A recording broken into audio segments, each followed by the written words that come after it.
Across the new pattern of Rhondda life, the old pattern of death strikes savagely and suddenly. Along the silent streets, the dead miners of Cambrian are escorted to their long home, and Rhondda watches in shocked anger that it could have happened again in 1965.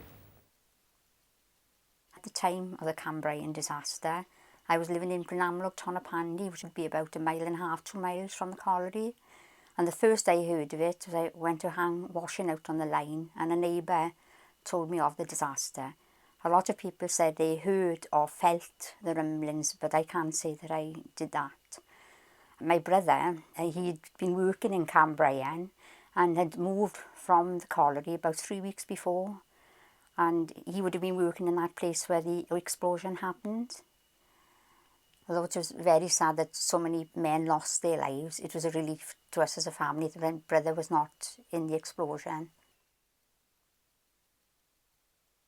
Well, I was going back to work after my lunch, and it was a lovely day, and I thought, oh, that's nice. But suddenly it went dark, and I thought, well, I wonder what, it must be thunder or something come along. And then I saw this fellow, I didn't know him, but he said, have you heard, he said, there's a terrible, terrible explosion in the Cambrian colliery.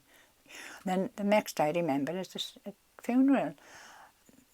Every undertaker, you know, was walking in front of each hearse, and the street was lined with all the people, but there wasn't a sound except for the men's heels walking down. It's such a strange, eerie thing. And the flowers on the offence, you know, loads and loads. I mean, I suppose everybody was sending flowers. I don't know. The florist must have been really overworked. But it's something I will never forget, I can assure you. Then I thought, well, what price coal? What I remember most about it is going over Treallo to watch the funeral on that day with my sisters and my mother. And it was crowded, both sides of the road. But it went very quiet. And then all of a sudden there was this strange noise. Where we stood, you could see part of Clydach. And the noise was the men's feet coming down the hill from Clydach and the tramping. And then you heard this noise get louder as they came through Tonapandi, winding round Central Hall, over the bridge and around by Judges Hall. And as they passed, the hearses first and the men behind walking, the noise was just their feet, the men tramping. In fact, half the men couldn't even get into the cemetery. There were so many walking behind.